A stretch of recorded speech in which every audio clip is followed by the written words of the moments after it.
Ladies and gentlemen, good morning. Chapter 8 in our History of International Politics lectures. We will have a look today at the evolution of international society during the period going from 1648 to 1815. Europe gradually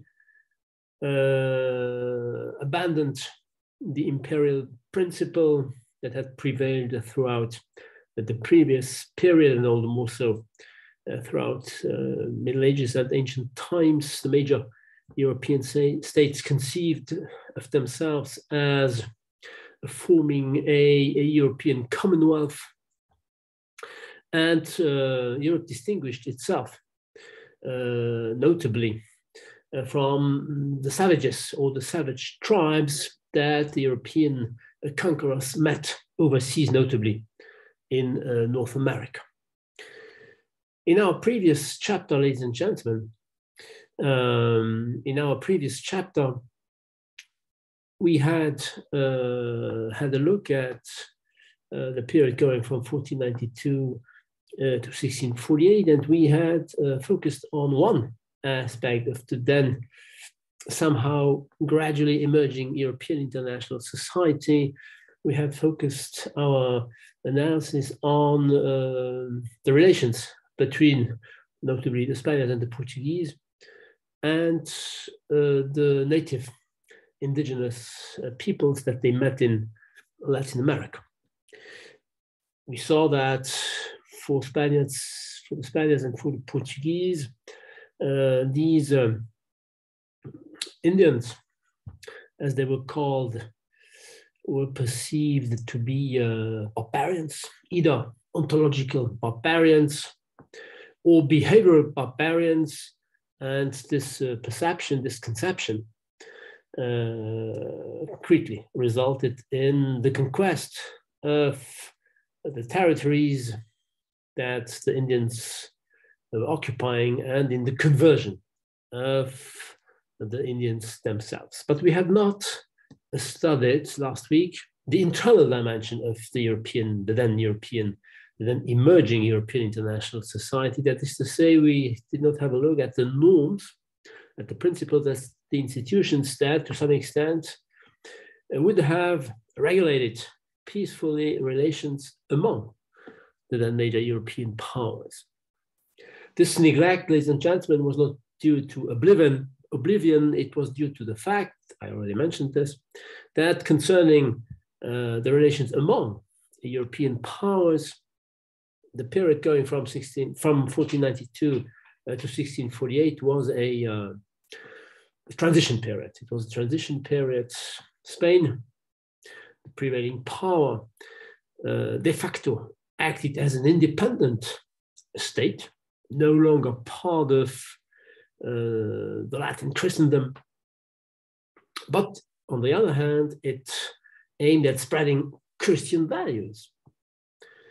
So there were no, to some extent, new explicit secular norms that were adopted, though the formerly prevailing Christian principles were gradually abandoned. Therefore, the period concerned was a transition period. And we can have an idea of this transition period in the conception that Spanish thinkers, political thinkers, but also still theologians, the conception that they held regarding the nature of international politics. They proposed a picture of how international politics looked like, or how, according to them, it should look like. I would like to quote one of the members of the School of Salamanca, the most important Spanish university at that time, Francisco Suarez, in his Tractato de Legibus. What does he say? Listen to this. However divided into different peoples and kingdoms it may be, mankind has nevertheless always possessed a certain unity, a moral and a political unity. Therefore, although a given state, a commonwealth, a kingdom, may constitute a perfect community in itself, because it is independent, separate from the other ones. Though any state constitutes a community in itself, each state also is a member of that universal society. So we still here have the influence of the Latin Christendom, which conceived of itself as representing universality, as being synonymous with the Christian universality.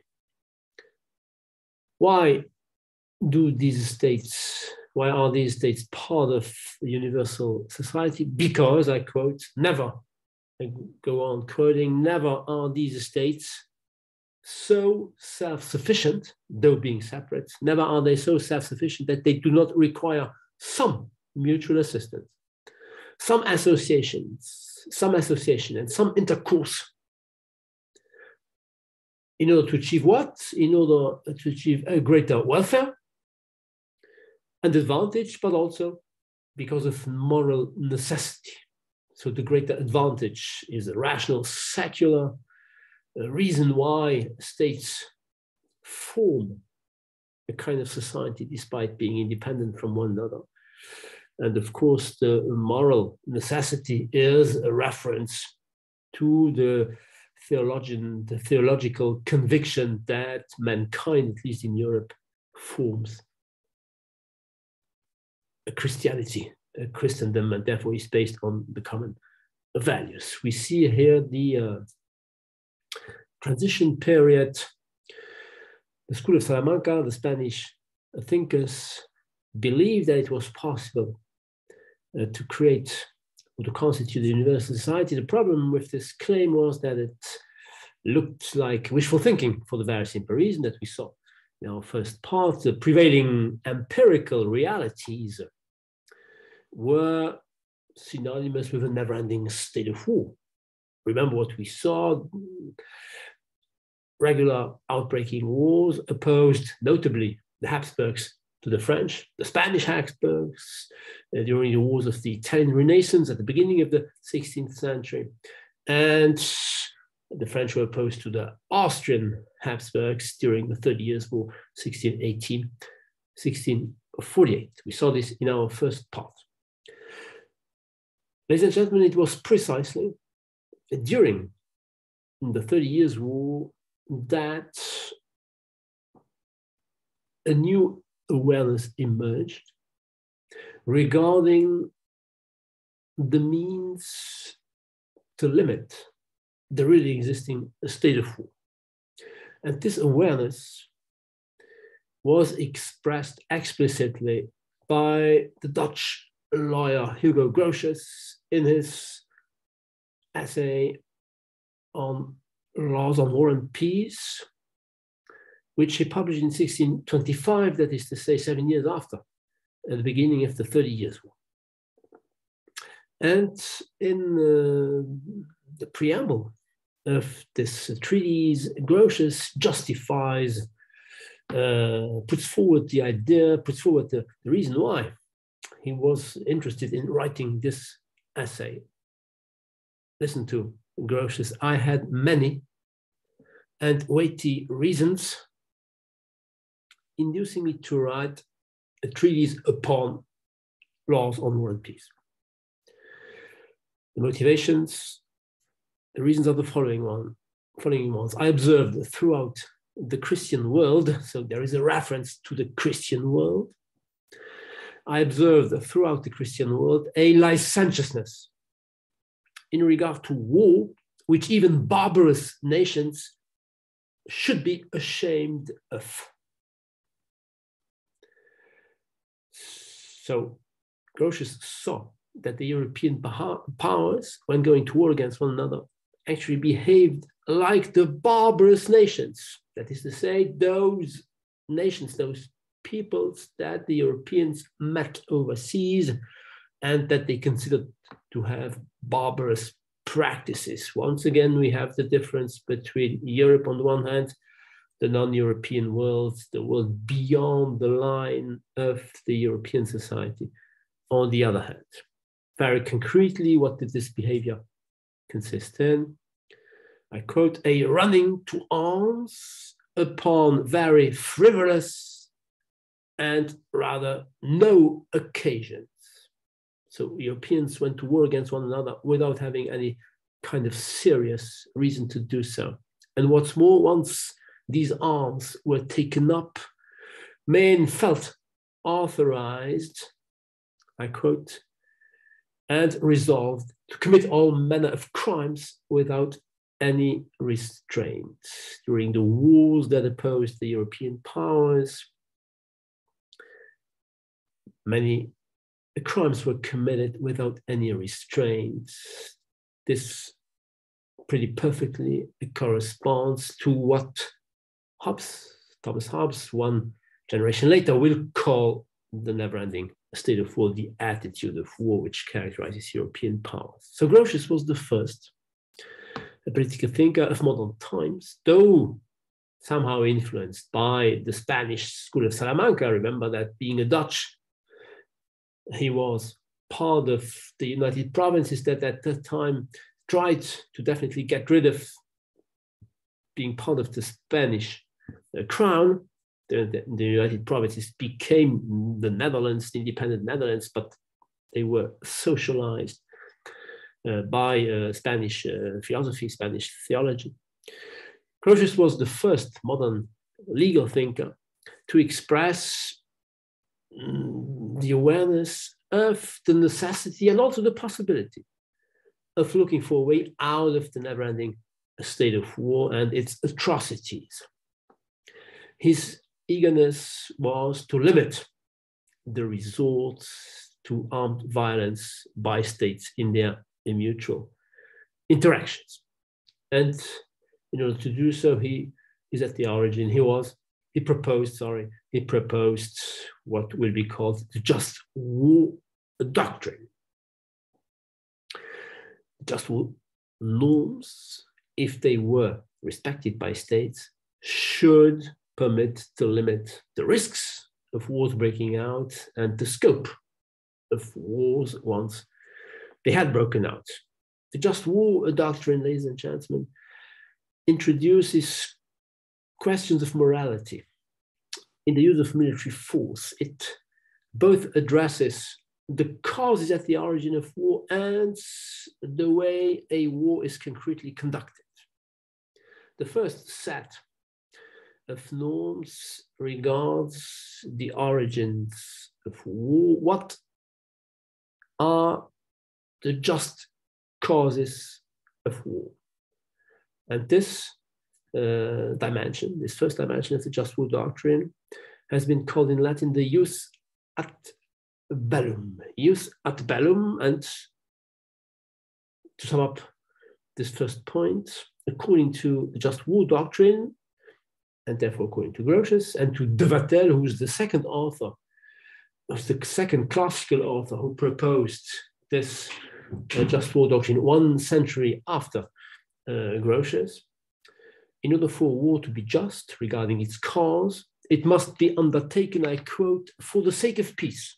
It must be undertaken for the sake of peace, for the obtainment of right. We'll come back to this.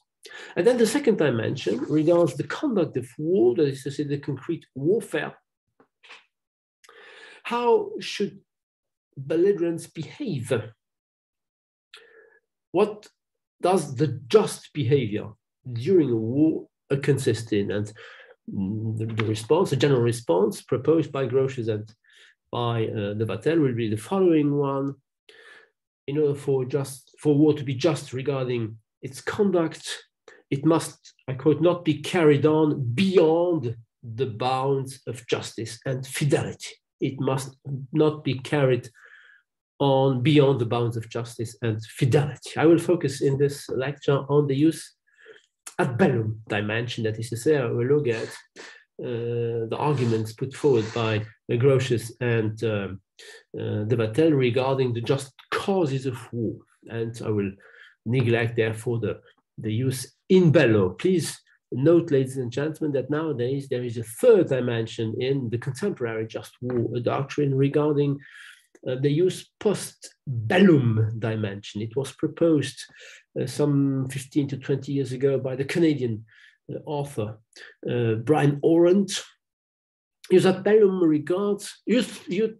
post-bellum is relative to the just settlement of a war. That is to say, how should the victorious power behave when dealing with the defeated entity? Civilians of the defeated party should be distinguished from both its soldiers and also from its leaders. Only to some extent the leader should be punished if punishment is considered. The populations are not supposed to bear the negative consequences of their leaders' decisions. The leaders themselves should be given the possibility to face a fair trial.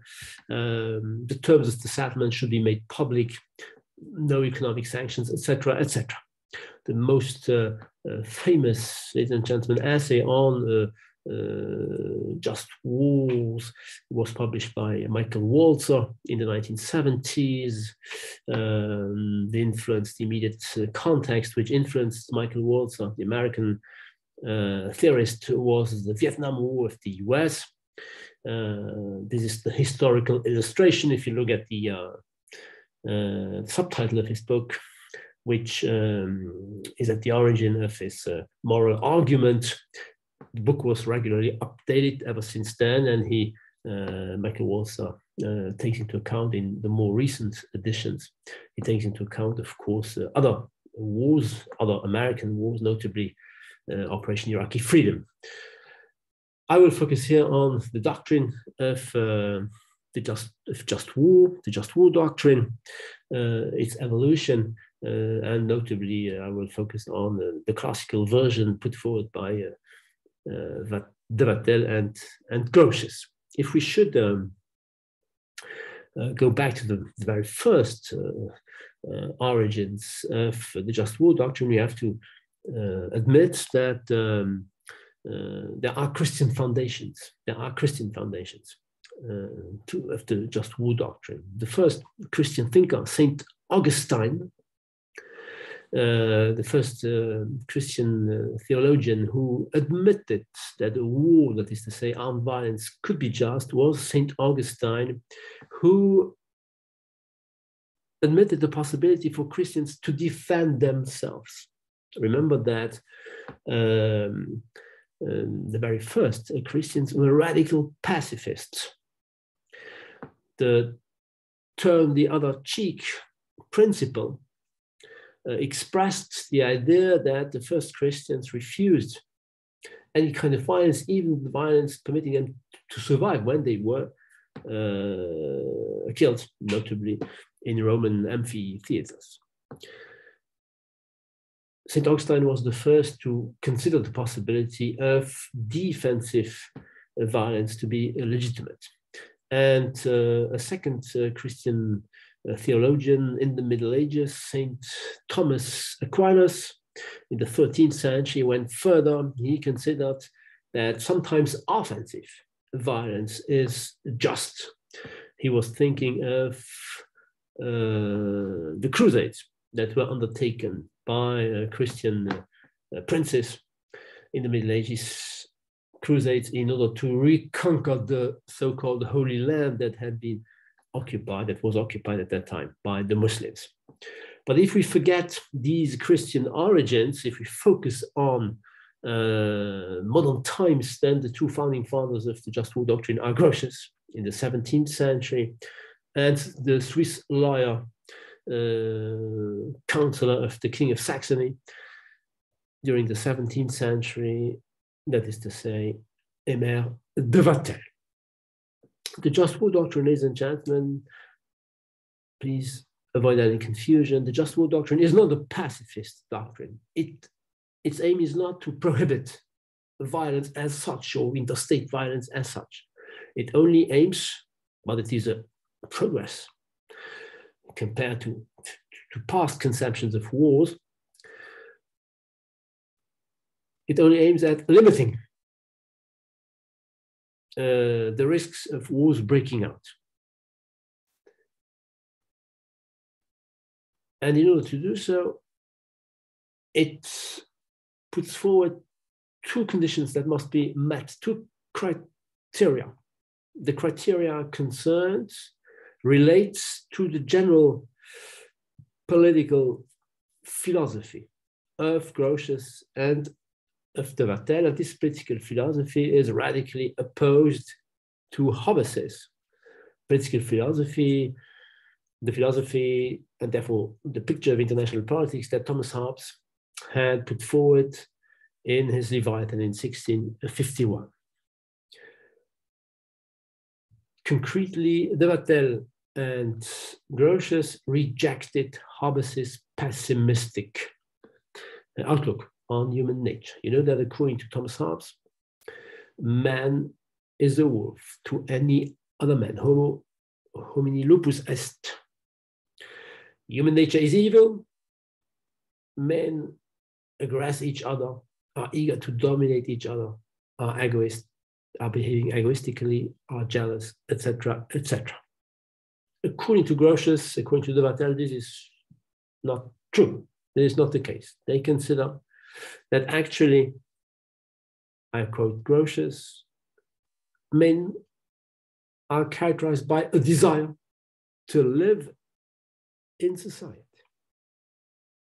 and not in violence. That is to say, among the things peculiar to man, I quote, there is a certain inclination to live with those of his own kind, not in any manner whatever, but peacefully. Men naturally are inclined to live in peace with other men.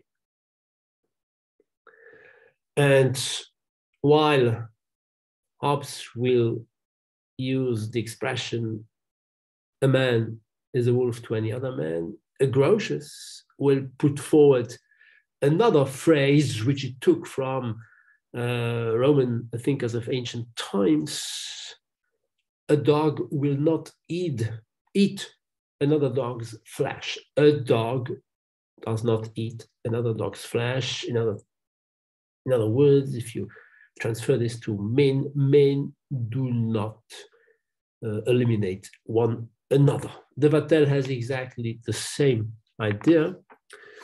He criticizes Hobbes since he wrote 2 or 3 generations, or 3 generations, or 4 generations later than Hobbes. Grotius had written his book 1 generation before Thomas Hobbes. Listen to de Vattel criticizing Hobbes. I quote, Hobbes has had the boldness to assert that war is the natural state of man. But peace should rather be termed a man's natural state. It is peace, not war. Why? Because man is a rational being, so he's interested and inclined to put an end rationally to his differences, to his conflicts. It is brute creations who resort to force, not men. I go on quoting, and he then gives the reason why men rationally look for peace. Man stands in need of the intercourse and assistance of other men. Men need other men to do what? I quote, to enjoy the sweets of life, to develop his faculties, to live in a manner suitable to his nature. And the sweets of life, the development of a man's faculties, are easier to be achieved in times of peace than in times of war. It is in peace alone, I quote, that all these advantages are to be found. It is in peace that men respect each other, assist each other, love each other. So human nature is not evil.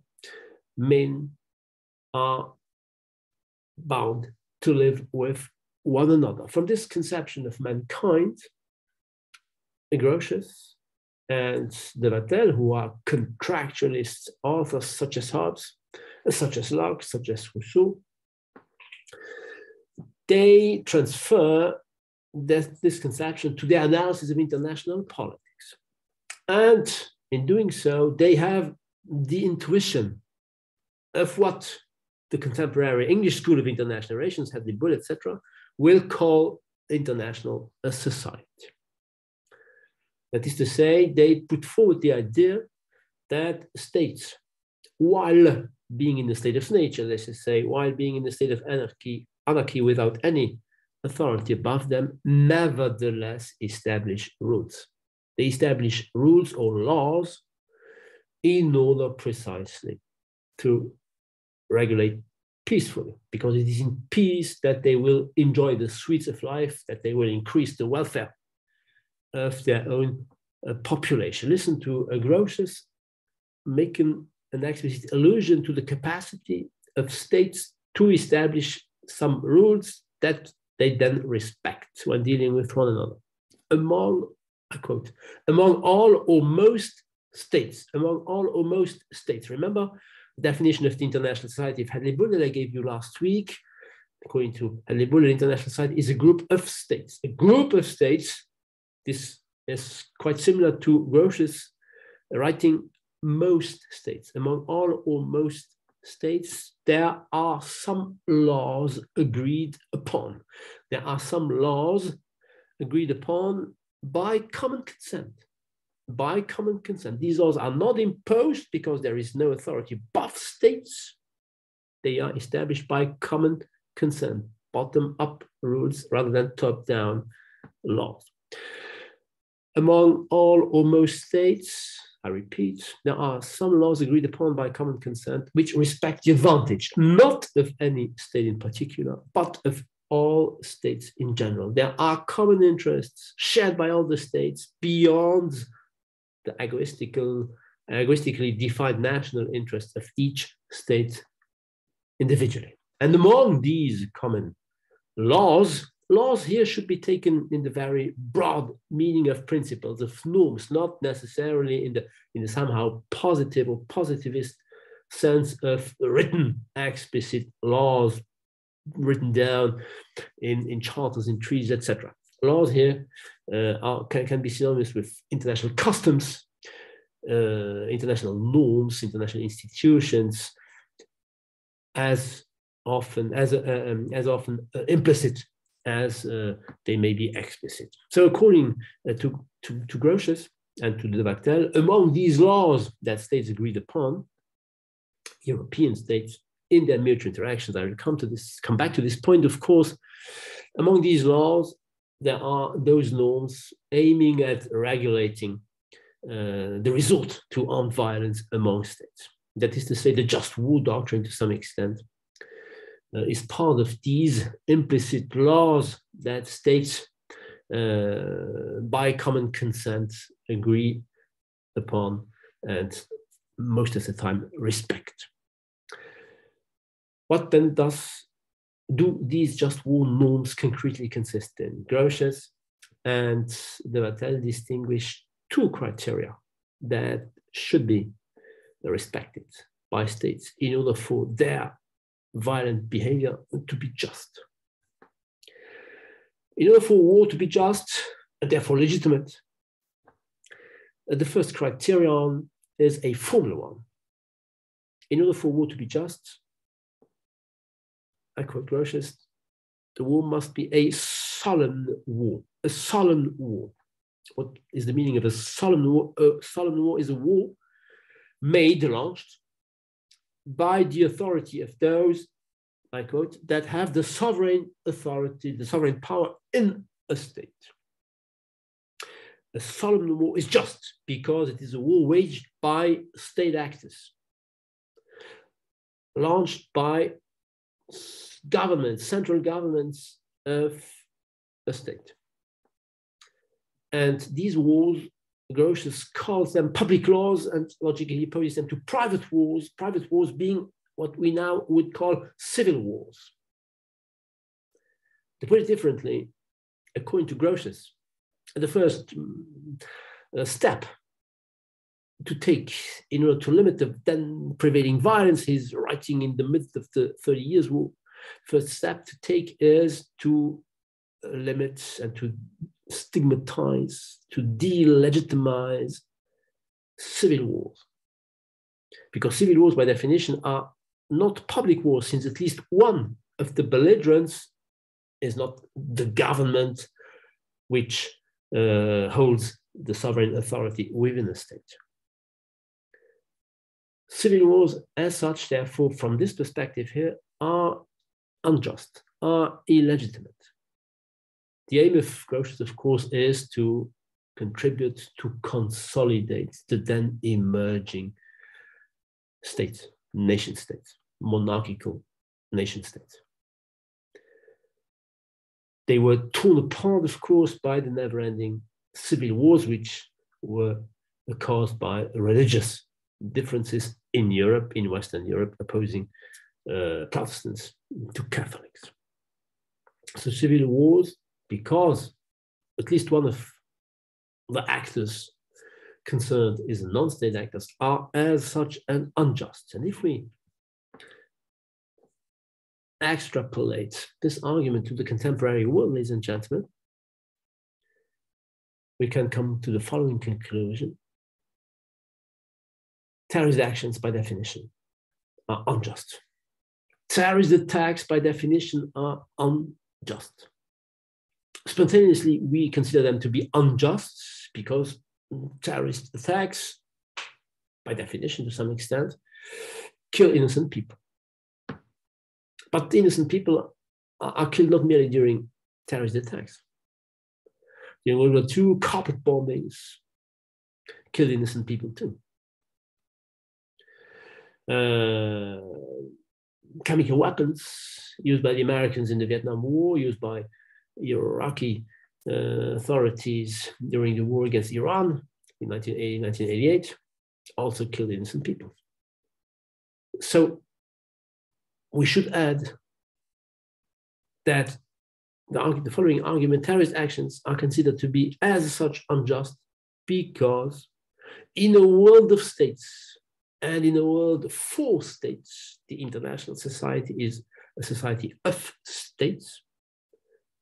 In such a world, by definition, non-state actors resorting to violence are illegitimate. And this also permits us to explain that once terrorists manage to obtain what they're looking for instance, they achieve in coming to power, or they achieve in creating the state, the nation state that they were looking for, once they manage to do so, they are no longer terrorists. They are recognized as a statesman. And their regime and their state is integrated in the international society, institutionalized today in the United Nations. Maybe this will happen to the Taliban. They are not yet recognized, their regime is not yet recognized by the so-called international community. I'll come back to the meaning of this notion, which is not a concept, international community. We could use international society.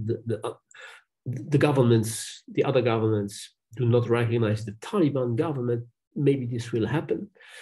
Examples of past terrorists who managed to be recognized as statesmen are two Israeli prime ministers of the 70s, Menachem Begin and Yitzhak Shamir, who had been terrorists in the 40s when they launched terrorist attacks against the British mandatory authority in the then Palestine. Let's come back to Grotius, ladies and gentlemen. First criterion is supplemented by a second one, no more formal, but substantive. And in order to understand which substantive cause is just according to Grotius and de Vattel, we have to go back to Hobbes, because Grotius and de Vattel propose the opposite analysis to Hobbes' analysis. In Hobbes' Leviathan, there were three causes of quarrel among men, and the same is true for conflicts among nation states. I quote Hobbes: competition, first competition. If men go to war against other men, if a man is a wolf to any other man, it is first because of competition. Secondly, because of diffidence I quote, and thirdly, because of glory. That is to say, men or nation states resort to violence in order to increase their gain, their possessions, for states, their territory, the resources on the territories, the populations on the territory that they are able to conquer. They go to war for their security, for their safety. They mistrust diffidence. They mistrust other men or other nation states. And they go to war also for their glory. That is to say, they are eager in the prestige, in the reputation, in the honors that they may achieve thanks to defeating another man or another state. They spread their values and the glory, their own glory, the glory of their state, thus will grow. According to Hobbes, these three motivations are just, or maybe should I say, the question of whether these motivations to go to war could be anything else than just, this question does not come to the mind of Thomas Hobbes, because according to Thomas Hobbes, in the state of nature, which is a state of war, there is no difference between just and unjust, because the moral argument is irrelevant in a state of nature where there is no society. The opposite then is true for Grotius and de Wattel. For Grotius and de Wattel, the only wars that are likely to be just are wars fought for security reasons. And both wars of conquest in order to increase a state's gains, a state's territory, and wars of conversion in order to spread a state's ideology, or at that time, a state's religious faith. Both wars of conquest and wars of conversion, since they are offensive rather than defensive wars, are as such unjust. Listen to Grotius. Defensive wars waged for security reasons can be just, are likely to be just. First, because everybody, it is the law of nature, everybody has the duty to preserve himself. And because of the law of nations, second reason, the law of nations allows us to repel force by force. It allows us, I quote again, to defend ourselves against danger. Nation states, political units, independent entities have the right to defend themselves against danger. The question then that deserves to be asked is the following one: what is the meaning of danger?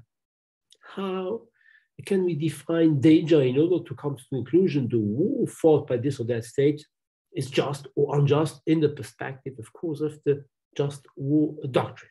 The classical just war doctrine, ladies and gentlemen, distinguishes two kinds of danger. First, danger exists, of course, when a state has already been attacked. In this case, a state can resort to defensive war in order to protect itself. It is the legitimate self-defense principle, which is both individual and even collective in today's UN Charter. We'll come back to this in another chapter. One article of this UN Charter explicitly mentions the right of states to defend themselves, either individually or by appealing to all the other states of the United Nations, member states of the United Nations. This is what happened in 1990 when Kuwait appealed to the United Nations in order to intervene and to push back Saddam Hussein's armies that had invaded and annexed Kuwait. So in the case of an attack that has already taken place, the target state, the victim of this attack, has the right to wage a war because it is a defensive war aiming at re-establishing the peace, aiming at re-establishing its violated sovereignty, its violated territorial integrity, its violated national independence. Listen to Grotius, there is no other reasonable the cause of making war than an injury received. Once an attack has taken place, defensive wars are just. De Vattel has exactly the same argumentation. The right of employing force belongs to nations no farther than is necessary for their own defense, If one nation attacks another nation, she does her an injury. Then, and not until then, the second nation that has been attacked has the right to repel the aggressor. So danger exists when a state has been attacked, but there is a second type of danger in the classical just war doctrine. Danger also exists when an attack is imminent. When an attack, though it has not yet taken place, is about to take place. When one state is preparing an attack of another state. And in this case, the target state has no other means to defend itself or to guarantee its security than by attacking itself by anticipation, since the other state's attack has not yet taken place, but is about to take place, is immediately imminent. Listen to Grotius. A war is just and lawful when the danger is present, first case, and also when a man, but this is valid for nations too, when a man takes arms and when his intentions are visible, his intentions to destroy another man. When these intentions are visible, then the target is allowed to anticipate this attack by attacking itself. De Vattel shares the same idea. In general, the foundation or cause of a just war is injury, either done or threatened. Once the attack has taken place, self-defense. If the attack is about to take place, an anticipatory war is just. The justificatory reasons for war show that an injury has been received or so far threatened as to authorize a prevention by arms. Prevention by arms. To prevent an attack by a first state, the second state can attack itself by anticipation. This concept, ladies and gentlemen, of imminent danger permits us to distinguish between, on the one hand, a preemptive war, and on the other hand, a preventive war. The two expressions are almost systematically confounded. In everyday analysis, in the media, in the discourses of politicians, they should not be confounded. A preemptive war, ladies and gentlemen, is considered as a just or legitimate war, while a preventive war is not considered to be just or legitimate. And the difference between the two kind of anticipatory wars or strikes or actions, the difference is constituted by the nature of the threat, of the danger, whether it is imminent or not.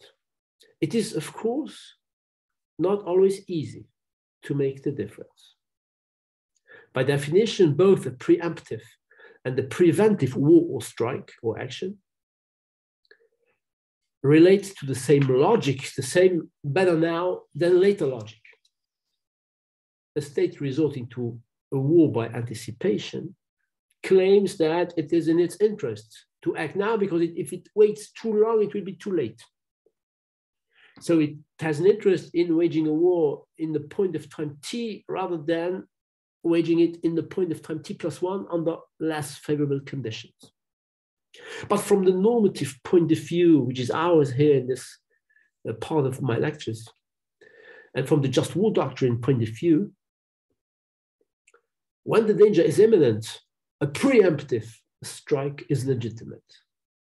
While when the danger is not imminent, when it is likely and hypothetical, when it is likely to take place in the future, rather than immediately, then an anticipatory war is considered to be a preventive one, and as such, it is not considered to be legitimate or just in the just war, in the perspective of the just war doctrine. Very concrete examples can be given to permit you to better understand the difference. In 1967, the 6 Days War broke out opposing Israel to Egypt and Syria. Israel was the first state to physically resort to violence. Israeli aircraft took off from Israel and bombed and destroyed Egyptian and Syrian aircraft. So to some extent, it was an anticipatory attack. This anticipatory attack was considered to be preemptive, that is to say just, that is to say legitimate. It was considered as the only means for Israel to guarantee, to preserve its security. Why? Because when the Israeli aircraft destroyed, bombed the Egyptian and Syrian aircraft, these Egyptian and Syrian aircraft had their engines running and they were about to take off in order to bomb Israel. So Israel could not but anticipate. It could not talk. It could not negotiate. It could not look for dialogue because the weapons systems of the Egyptians and the Syrians were about to take off in order to attack Israel by bombing its territory. So this action by Israel was considered to be legitimate. The opposite is true in 1981. In 1981, Israel resorted to its aircraft to destroy the civil nuclear plant of Osirak in Iraq. 1981, Saddam Hussein was already the leader in Iraq. He had, as far as I remember, come to power thanks to a coup in 1978. This civil nuclear plant had been built in Iraq thanks to a French technology. And the Israelis bombed and destroyed this civil nuclear plant of Osirak. The argument they put forward was the following one: we suspect Saddam Hussein to be eager to transform this civil nuclear plant into a military nuclear device. And once this will be the case, once Saddam Hussein will possess a nuclear weapon, a nuclear bomb, he can be tempted to use it by attacking Israel. This argument was rejected. Why? Because the threat, danger felt by Israel, perceived by Israel, was not imminent. Israel itself, to some extent, acknowledged that Saddam Hussein needed 5, 10, 15 years before being able to technologically transform a civil nuclear plant into a military nuclear device. So during this time span of 5, 10, 15 years, it would have been possible to look for other means to guarantee Israel's security. Negotiations, dialogue, compromise, etc., etc.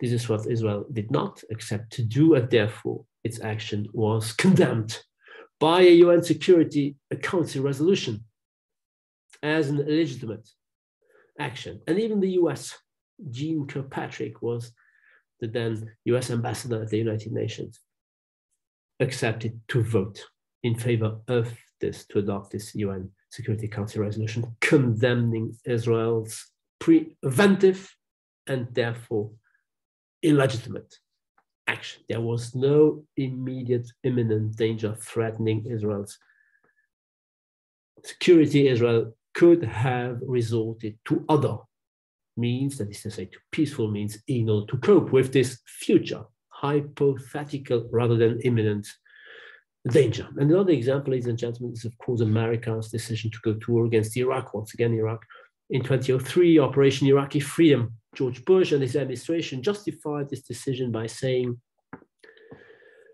Saddam Hussein possesses weapons of arms destruction, or at least he's eager to acquire such weapons of mass destructions. And if he does not use these weapons himself, either against the US or against American allies in the Middle East, he may be tempted to transfer these weapons to terrorist networks, who then will use them against the US or the American allies in the Middle East, given already the attack that had taken place on 9/11/2001. And George Bush used the term preemptive in his discourses because he knew, or his advisors, his counselors knew, that preemptive wars are just or legitimate, while preventive ones are not perceived to be just. So he used the term preemptive, but almost nobody agreed with his analysis. The vast majority, both of international lawyers, of international relations scholars, considered America's decision to go to war to be a preventive one, and therefore to be an illegitimate. Only the neoconservatives who were at the origin of this war, who inspired the motivations of this war, agreed upon the preemptive nature of this Operation Iraqi Freedom. Vast majority of lawyers, of scholars, and also of politicians. France refused, and Germany refused to accept America's decision to go to war against Iraq, precisely because they considered it to be a preventive action. The question can even be asked, ladies and gentlemen, in today's war against terrorist networks. Targeted killings, the use of drones by Western powers to get rid of leaders of terrorist networks in the Middle East, in Afghanistan, in Iraq, in Syria, in Yemen, etc., are justified by the following arguments. We have to get rid of these terrorists. If they do not yet have undertaken their actions or their attacks, they are likely to do so in the future. Is this preemption? Is this prevention? Well, the debate is open. I spontaneously feel closer to the classical interpretation of such actions being preventive, and as such hardly compatible with the just war doctrine. So the just war doctrine emerged. I come back to my historical analysis. The just war doctrine emerged during the 30 Years' War in order to, as a consequence of the atrocities of this war, in order to try to introduce some morality in the state's behavior, which at that time was almost exclusively violence. The just war doctrine was not put into practice immediately. At least it was not explicitly mentioned and explicitly written down in treaties or in international charters. This will be the case in the 20th century. What is important in our perspective here is that the awareness of the necessity to limit the violence among states, this awareness reflected the more general rule, the more general norm of states gradually recognizing each other, European states, gradually recognizing each other as having the right to exist as such, and therefore no longer perceived to be prospective targets of other states' attacks. And this conception, or this perception of states having the right to exist, refers, of course, to the basic norm, the basic principle of the then definitely emerging European-centered international society, the so-called equal sovereignty principle. The sovereignty principle, ladies and gentlemen, was adopted during the Westphalian Treaties, in the Westphalian Treaties signed in 1648 to put an end to the 30 Years' War. If we look at these treaties, there is still, at least in the beginning, in the preamble, or in Article number 1, actually, there is still a reference to the then prevailing Christian values. Listen to Article 1, there shall be a Christian and universal peace. There shall be a Christian peace among the belligerents, the Catholic entities of the Holy Roman Empire, notably Austria, notably Austria, and on the other hand, the Protestant entities supported by mainly France, Sweden, and the United Provinces, that is to say, today's Netherlands. So there is still a reference to the Christian values. There shall be a Christian and universal peace between His Sacred Imperial Majesty, the Holy Roman Emperor of Vienna, and His Most Christian King, the French King. But this allusion to a Christian peace was more symbolic. The new norm on which the expectations of a future peace were based, these new norms were secular and no more religious. And the norms concerned was the sovereignty principle. Listen to Henry Kissinger in his World Order, page 25. The Westphalian Peace proclaimed its intent, the Westphalian Treaties proclaimed their intent to permit a Christian peace, yet, I quote, the mechanisms through which this peace was to be reached the mechanisms were unprecedented. The war had begun as a struggle opposing Catholics to Protestants, and this struggle had shattered the pretensions to Christian universality, because the Christian world was divided among Catholics and Protestants. Therefore, a new norm was invented, thanks, I quote, to the general exhaustion. The general exhaustion allowed the belligerents to lay the foundations of a new order. First, the inherent equality of sovereign states was instituted. The inherent equality of sovereign states. And second, every state had the right to choose, I quote, its own domestic structures and its own religious orientation, free from any outside intervention.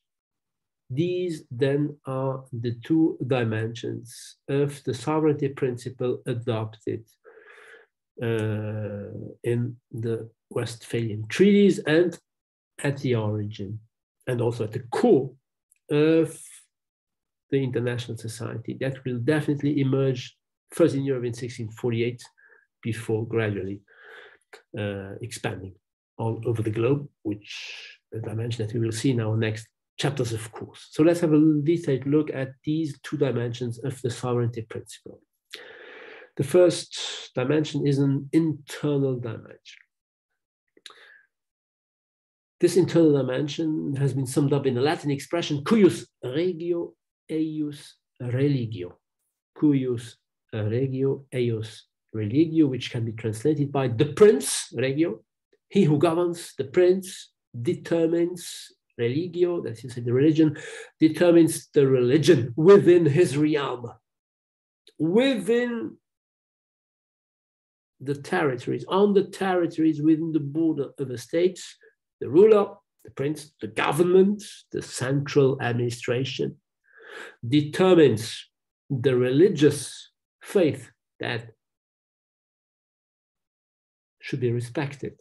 This was an immediate response to the origin, to the initial cause of the Westphalian, of the 30 Years' War, opposing, as you can see on this map, the many entities of the Holy Roman Empire, some Catholics, others Protestants. Vienna had tried to impose the Catholic faith on all the units within the Holy Roman Empire, the Protestants refused, or some of them refused, thanks to this war, if we may use this expression, or after this war that was won by the French and lost by the Austrian Habsburgs, the Protestant entities had the right to keep their Protestant faith.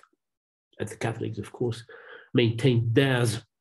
And beyond the Holy Roman Empire, all the European states, part of this treaty, were free to choose the religious orientation. At that time, religion, nowadays, the domestic regime. This is the internal dimension of the sovereignty principle, which is also called the non-interference principle, explicitly mentioned, ladies and gentlemen, in today's UN Charter. Every state has the right to determine its own domestic regime. No other state is supposed to interfere in another state's domestic affairs. And this is the reason why the Chinese government nowadays rejects all the criticisms emanating from Western governments, Western NGOs, when precisely they criticize what they consider massive violation of basic human rights against minorities in China or in Hong Kong more recently.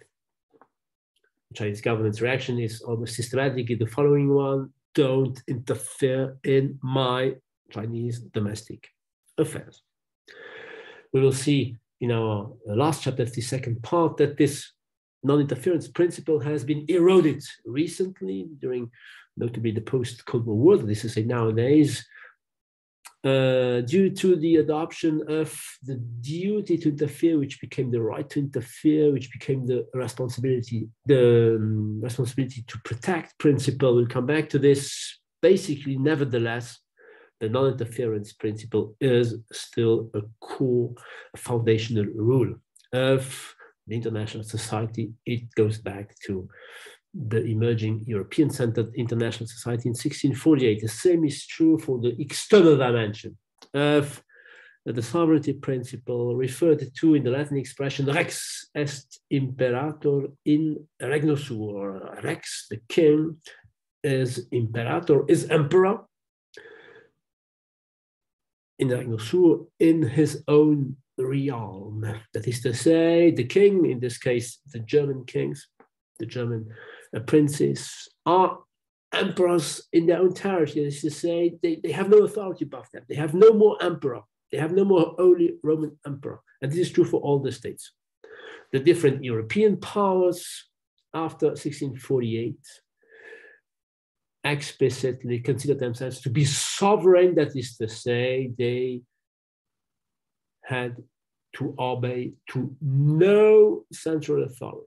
They recognized no central authority above them. This is the external dimension of the sovereignty principle, which is also an equal sovereignty principle. If every state has no authority above itself, a small state is as sovereign as a powerful one. Each state is independent from any other state, and each state is equal, legally speaking, to any other state. This is what Grotius himself had imagined 20 years or so before the treaties were signed. Listen to this: nations living in a state of nature, there is no authority above them, are naturally equal. They are naturally equal. They inherit from nature the same obligations, but also the same rights. Power or weakness does not, in this respect, produce any difference. Whether states are powerful or not, they are equal to one another. And the metaphor that he gives is very easy to understand. A dwarf is as much a man as a giant. Despite one being a dwarf, the other one being a giant. A small republic is no less sovereign than a powerful kingdom. So all the states are equal sovereigns, and this principle is still valid nowadays in the UN General Assembly, thanks to the one state, one vote principle. Tiny Luxembourg has one vote, just as the American superpower. Things are different in the UN Security Council, which is a manifestation of what has been called the legalized hegemony. We'll come back to this point in another chapter. Ladies and gentlemen, by adopting the sovereignty principle, the Westphalian Treaties permitted the then European state of war, as described by Hobbes, to then European international system, synonymous with the state of war, to transform, to turn into, to progress towards an international society, a society of states, an anarchical society, to quote Hadley Bunn. Or, to quote Alexander Wendt, the Hobbesian anarchy became a Lockean anarchy. States did recognize each other's right to be sovereign, to be independent, to exist as such.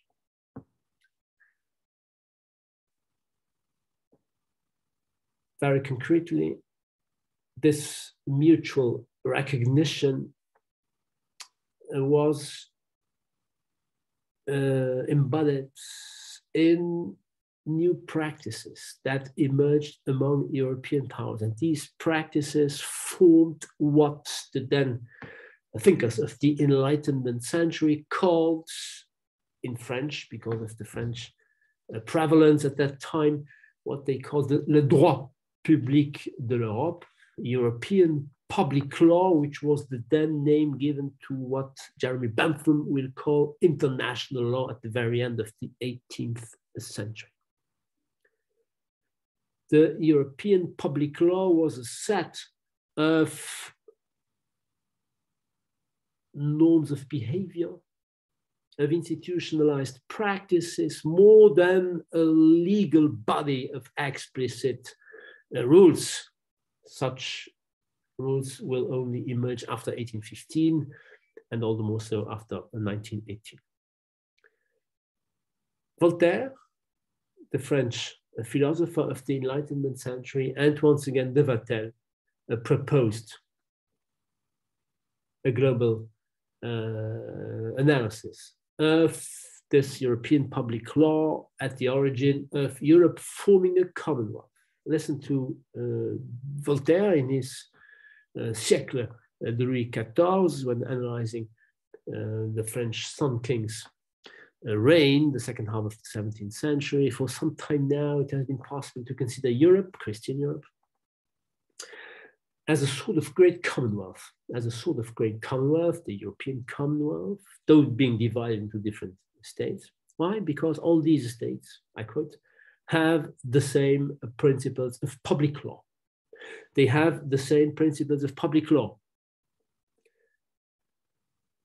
Very concretely, they do not enslave their prisoners. They respect the ambassadors of their enemies. They conduct continuous negotiations, even in times of war. That is to say, the state of war is no more synonymous with what Plato had called polemos. European states fight wars against one another, but these wars are limited. They are not exclusive of negotiations, of peace treaties, of compromises. In other words, they are closer to what Plato had called stasis, quarrels among equals, rather than wars against others who are supposed to be annihilated, eliminated, destroyed. European powers are linked by, I quote, the same principles of public law.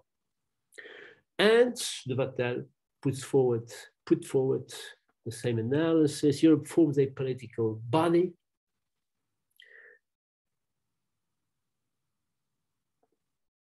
The nation states in Europe are connected by their relations and different interests. Their mutual relations are characterized by the continual attention of sovereigns, of princes, to every occurrence. They're interested in what happens in other states. They are characterized by the constant residence of ministers, embassies. They are characterized by perpetual negotiation. If you accept to talk to somebody else, you presuppose that this somebody else is your equal. Otherwise, you do not talk, you resort to violence. the same principles of public law were shared by Europeans, which amounts to saying that they were not shared with non-European units. And I have to quote Voltaire and Droit again. This time I will give you the complete quote.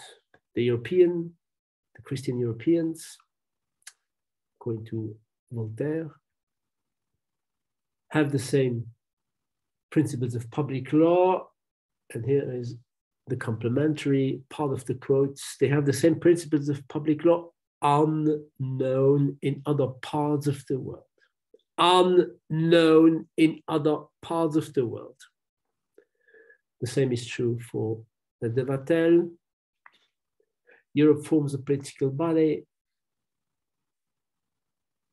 because of European nations being connected by relations and different interests of these nations inhabiting this part of the world. Inhabiting this part of the world. So what is true for European states is linked to the fact that they are European states. And what is true among European states will not be true when Europeans deal with non-European entities overseas. To put it differently, beyond the line of Europe. To quote Sir Francis Drake, when he undertook his voyages overseas and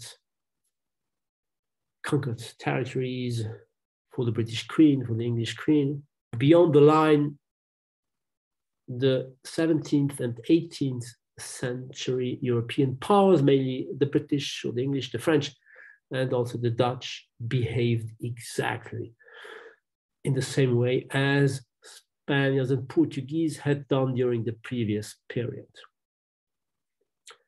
Remember that the Spaniards and the Portuguese had agreed upon dividing the world among two zones of influence, the Portuguese one and the Spanish one, thanks to the papal bull that they had accepted at the origin of the Treaty of Tordesillas and the Treaty of Saragossa, the line going through the Atlantic Ocean.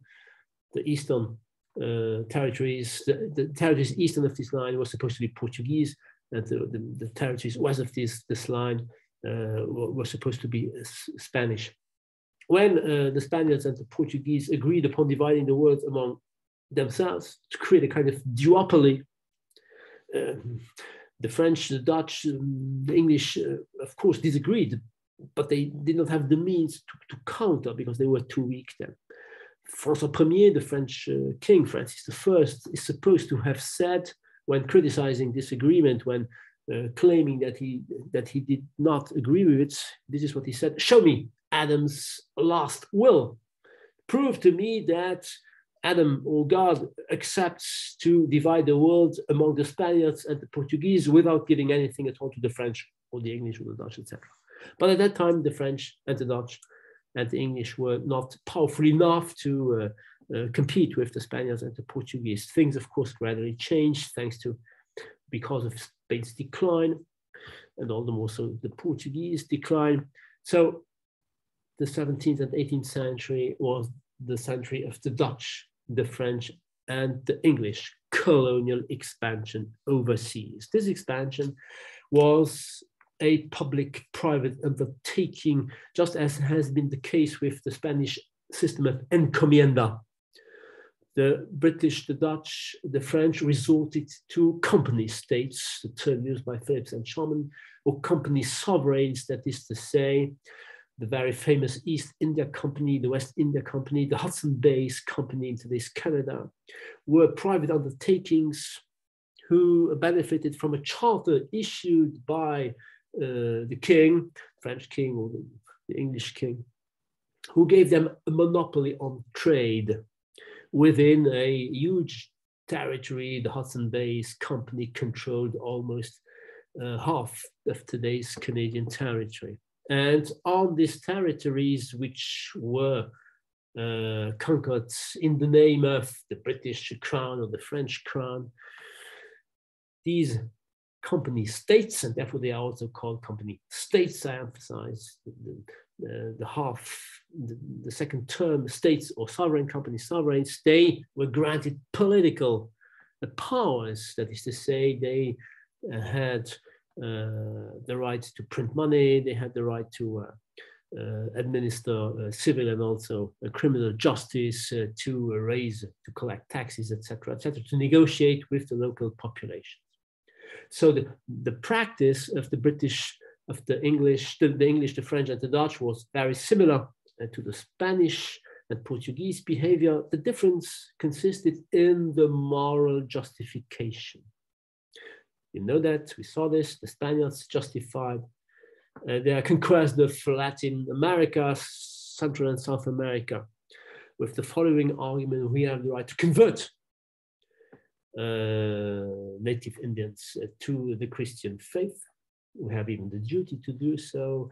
The Christian faith no longer was the reference of the French, the English, and the Dutch. They therefore looked for a new reference, and this new reference was private property. Private property which had permitted progress in Europe should be introduced and actually imposed also to North American tribes in order to permit these tribes, these territories, to know the progress which characterized the European century of the Enlightenment. And the argument was put forward first and foremost by John Locke, the English philosopher at the end of the 17th century, in his two treatises of government. Listen to Locke making an allusion in a chapter on property, on private property, making an allusion to the situation in America where the savages were living.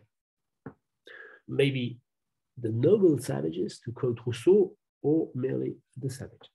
This is what Locke wrote. In the beginning, all the world was America.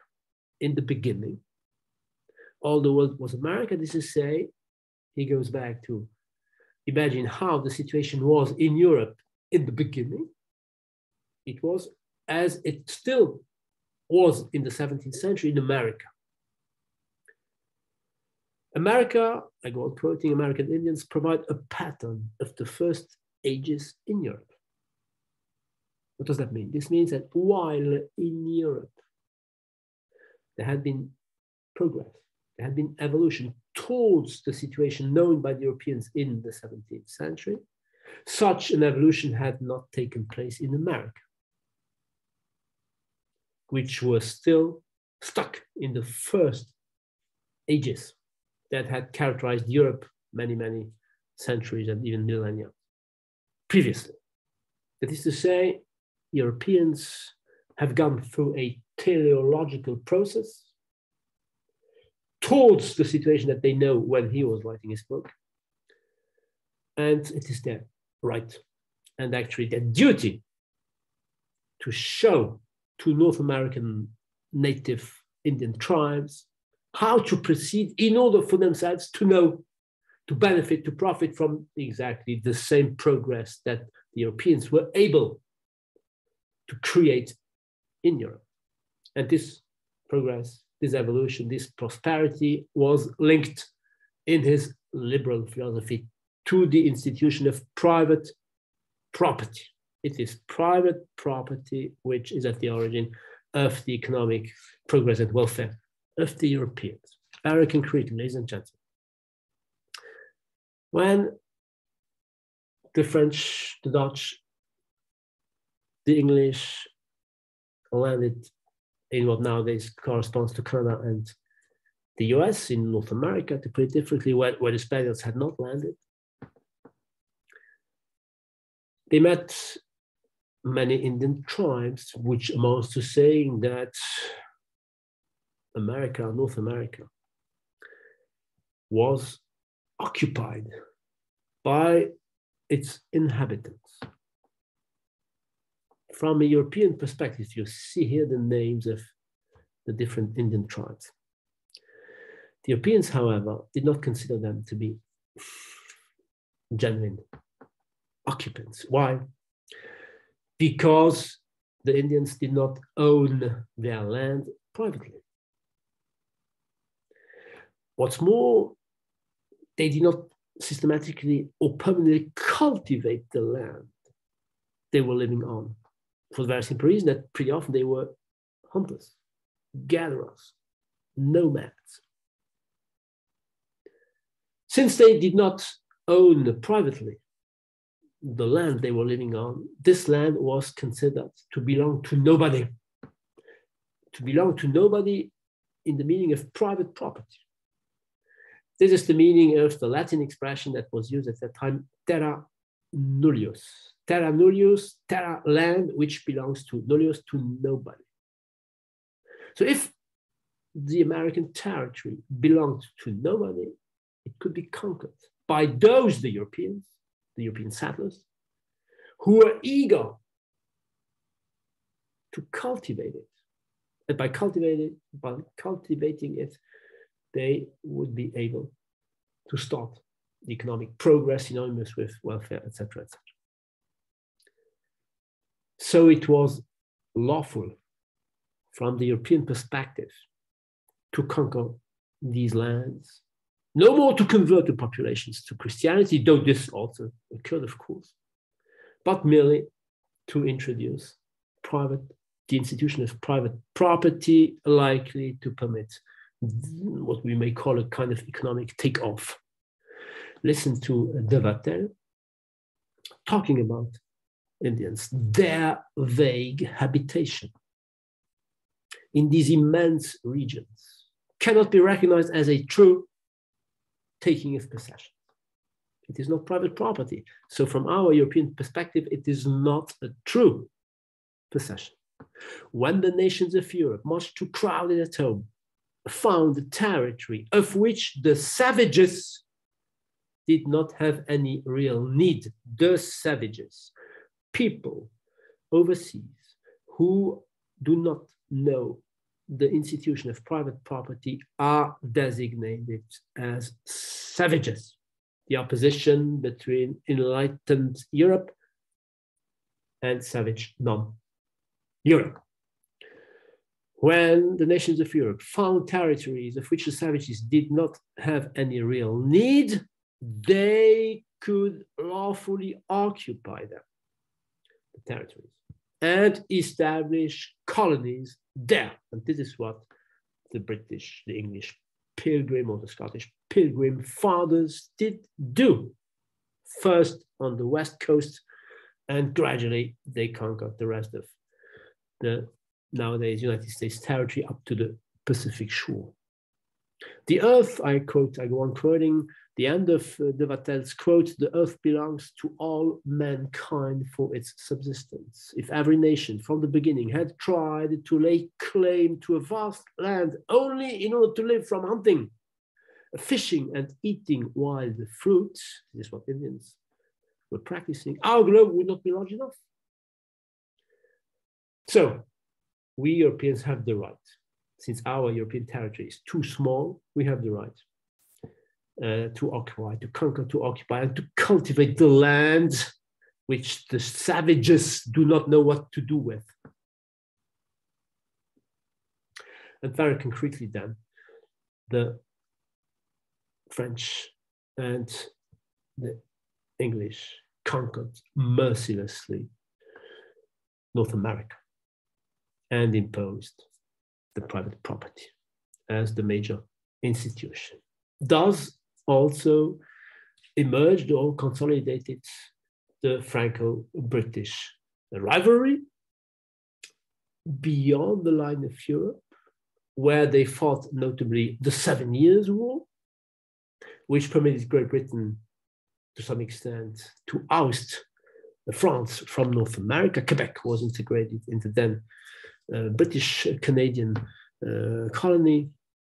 France took its revenge a bit later in 1776. You know that here you have an idea of the rivalry between the French and the British in North America. You also see that the Hudson's Bay Company was controlling today's Ontario, today's Manitoba, today's Saskatchewan, in today's Canada, a huge territory. And you know that America, the 13 British colonies on the West Coast, from New England to Virginia, these 13 colonies became independent in 1776, thanks to America's Revolution, thanks to America's War of Independence, with the help of France. The French General Lafayette permitted or contributed to George Washington's victory against the British and thus to America's independence. America thus became, ladies and gentlemen, once independent, the first non-European state, part of the then still European-centered international society.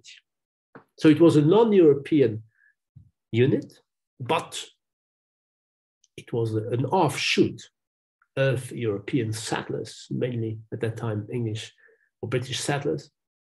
So it was not that surprising that the United States, were recognized by the Europeans as a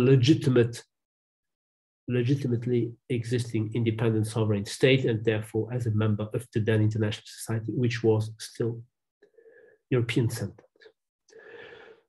This expansion of the European international society will go on in the 19th century under the British hegemony, and we will logically see in our next chapter in 2 weeks, ladies and gentlemen, how the British expanded the then still European-centered international society in order to integrate notably East Asian units, East Asian empires, under the explicit condition of these units adopting the so-called British or Western standard of civilization. Thank you very much, ladies and gentlemen, to attend today's class. See you again pretty soon.